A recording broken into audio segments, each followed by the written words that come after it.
যেই সংসারে স্বামী স্ত্রী অত্যন্ত মিল মহব্বতের মধ্যে থাকে সেই সংসারে আল্লাহর তরফ থেকে অনেক বরকত আসে। হ্যালো গাইস, আসসালামু আলাইকুম। কেমন আছেন সবাই? আশা করি সবাই ভালো আছেন। আল্লাহর রহমতে আমিও ভালো আছি।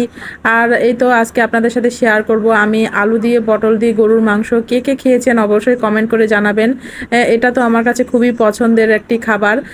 আর এটা আজকে শুক্রবার যেহেতু সেজন্য মনে করলাম রান্না করি। তো কিভাবে রান্না করি আপনাদের সাথে শেয়ার করি আর কিছু কথা বলি। তো যেই কথা বলছিলাম যে যেই সংসারে স্বামী স্ত্রী অত্যন্ত মিল মহব্বতের মধ্যে থাকে সেই সংসারে আল্লাহ বরকত দিয়ে দেন। দেখবেন যে কিছু কিছু স্বামী আছে একেবারে স্ত্রীদের সাথে সবসময় খারাপ ব্যবহার করে, খ্যাটখ্যাট করে, সেই সব লোকেদের কিন্তু কোনোদিনই আল্লাহ বরকত দেন না। কেননা স্ত্রী হচ্ছে আল্লাহর তরফ থেকে একটি রহমত, বরকত। তো অনেকেই মনে করে যে পরামর্শ দিলে সেটা নেওয়া যাবে না, স্ত্রীরা শুধু ঘরের কাজ করবে আর সবসময় কোনো পরামর্শ দিতে পারবে না। এটা কিন্তু ঠিক না। আপনি যদি স্ত্রীর কথা শোনেন, স্ত্রীর পরামর্শ অনুযায়ী চলেন, কোনোদিনই আল্লাহ সেখানে আপনার খারাপ কিছু লিখবে না। কেননা আল্লাহ স্বয়ং স্ত্রীকে আপনার জন্য বরকত এবং রহমত করে পাঠিয়ে দিয়েছে। তো স্ত্রীর সাথে অনেকেই খারাপ ব্যবহার করে, সেই সব লোকদের কোনোদিনই কিন্তু বরকত হয় না। দেখবেন যে কিছু কিছু লোক নিজের মর্জি মতো চলে, তারা কখনোই স্ত্রীদের কথা শোনে না, তাদের যে কোনো পরামর্শ দিতে গেলেও তারা নিতে চায় না। সেসব লোকের কোনোদিনই বরকত হয় না, কোনোদিনই উন্নতি হয় না। তার জন্য স্ত্রীর সাথে কখনোই খারাপ ব্যবহার করবেন না। পারলে স্ত্রীর সাথে সবসময় মিল মহব্বত দিয়ে থাকবেন। কেননা স্বামী স্ত্রী যদি মিল মহব্বত দিয়ে থাকে না, তাহলে আল্লাহ সেখানে বরকত দিয়ে দেন।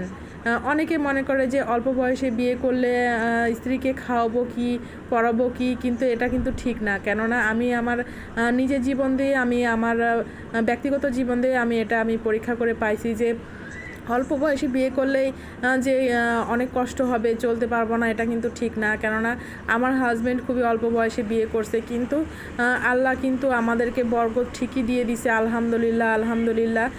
আমার হাজব্যান্ড খুবই অল্প বয়সে বিয়ে করছে, যে ও স্টুডেন্ট থাকা অবস্থাতেই বিয়ে করছে, কিন্তু সে আল্লাহ যে এখান থেকে আমাদেরকে অনেক বরকত দিয়ে দিছে। কোনোদিনই আল্লাহ রহমতে খাওয়া পড়ার সেরকমভাবে কষ্ট হয়নি। হ্যাঁ, হিসাব করে চলতে হয়েছে, কিন্তু কোনোদিনই সেভাবে খাওয়া পড়ার কষ্ট করতে হয়নি। আলহামদুলিল্লাহ, আমরা চলতে পারছি। তো এখান থেকে আমি বুঝতে পারি যে স্ত্রী হচ্ছে একটা পুরুষের জন্য রহমত, বরকত।